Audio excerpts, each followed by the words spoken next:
Alright, in this video I'm going to look at an example. This is a displacement example. We're going to have multiple displacements coming up with a total displacement.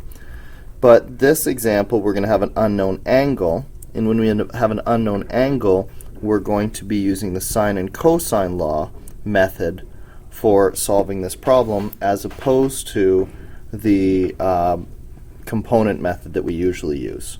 So let's read the question here. A hiker travels 5 kilometers east 20 degrees north, then another 4 kilometers in an unknown direction. After the second displacement, the hiker is 7 kilometers from their original position. Determine the direction of the 4 kilometer displacement. So here we have our unknown direction, and again that gives us an unknown angle, and that's the situation in which it's probably going to be much easier to try and use the triangle that results from the vector addition and the sine law and cosine law to solve this problem, as opposed to our usual component method. So let's make that vector diagram.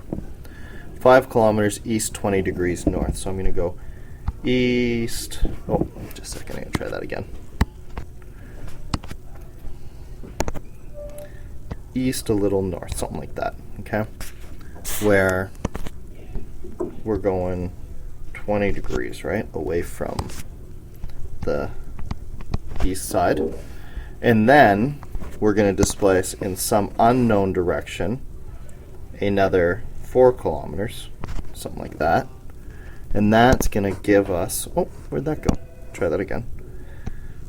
4 kilometers, something like that. And then that's going to give us a total displacement that has a magnitude of 7 kilometers. So we went 5 kilometers in this direction,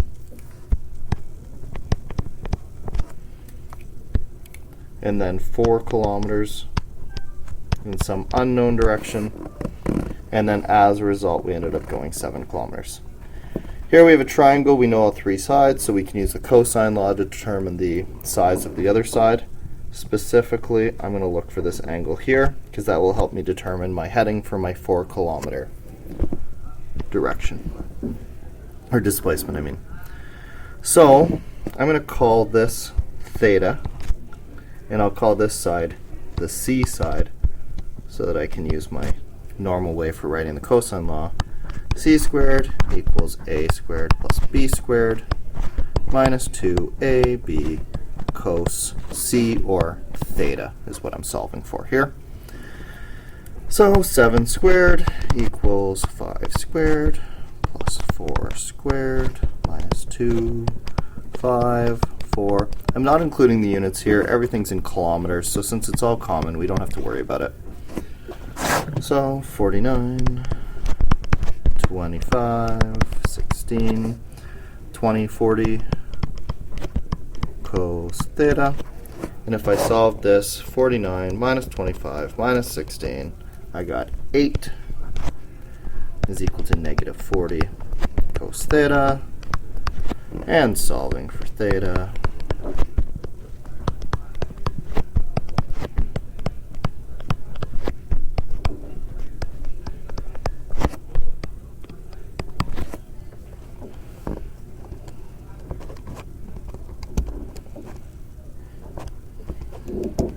I get an angle of 101.5. I'm just going to round it to 102 degrees. So that angle theta there is 102 degrees. Unfortunately, that angle theta isn't in comparison to any other known angle, any other sort of one of our north, south, east, west directions that we want it in comparison to.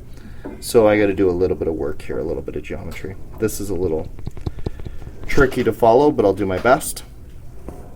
This is 20 degrees, and we imagine a Z pattern here. Then this little angle right here is going to be 20 degrees. So if the total angle is 102, and 20 degrees of that is before the negative x-axis, if you want to look at it that way, or the west axis, then the resulting angle up here, just here to here, is going to be 82 degrees. So what I know then is that my 4 kilometer displacement, let's try that again, I don't know why that's not working, is go. 82 degrees away from this dotted line, which represents west. So I could state this direction then, my 4-kilometer displacement direction. Just a second here.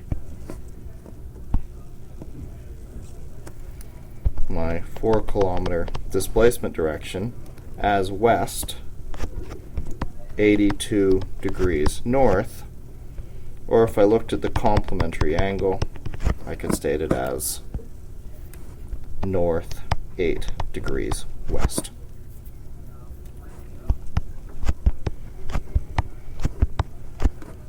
I don't know if you realize, back when I made this diagram in the first place, I chose to have the 4 kilometers go off in a more north-like direction. But I could have drawn this triangle with this angle coming, or with this 4 kilometer coming down too. So this is only one option for that unknown direction. I'll call it case 1. I could have had it going in this direction too. So there's actually a secondary solution to this problem which would also be acceptable. If I had, I'm just going to redraw that vector diagram so we can see what it would look like if I had that secondary vector going down. And then we'll be able to use the math that we just did to solve this problem again. So the first vector has to basically look the same. East 20 degrees north, something like that. And that vector, if you recall, is 5 kilometers long. The second vector, though, instead of going up like that, could have come down something like this. It's still 4 kilometers long. And I could have gotten a triangle with a side length of 7 kilometers long that way. All this stuff about the cosine law would still apply. All this, right? This side is still 7, this is 5, this is 4, so this is all the same. So this angle is 102 degrees. So I guess the tricky part about that then is, how do we take that 102 and relate it to the original coordinate system, or north, south, east, west that we're using? So remember, this was east 20 degrees north, so that angle was 20 degrees.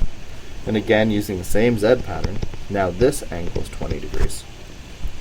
So if I want to get this line relative to west, I can include both of those things, 20 degrees plus 102 degrees, which will give me 122 degrees. So my new vector is 122 degrees away from west, something like that, where this is 122 degrees.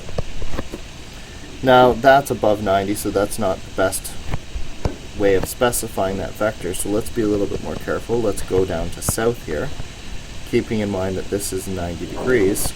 So then how big is this? Well, 122 degrees minus the 90 degrees that we moved over to go to south leaves us with 32 degrees. And so this vector, or this direction, could have been south 32 degrees east, right? South then east, and the angle there's 32 degrees. And that also would allow us to result with a 7 kilometer displacement.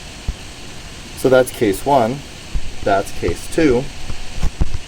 And I guess you got to be careful with a question like this, because you kind of have to say both answers if you want to be absolutely correct, because it could have been either one. So that is an example where we're looking for an unknown direction, that the sine and cosine law is going to be a lot easier, a lot more direct of a way of solving the problem, as opposed to trying to use the component method.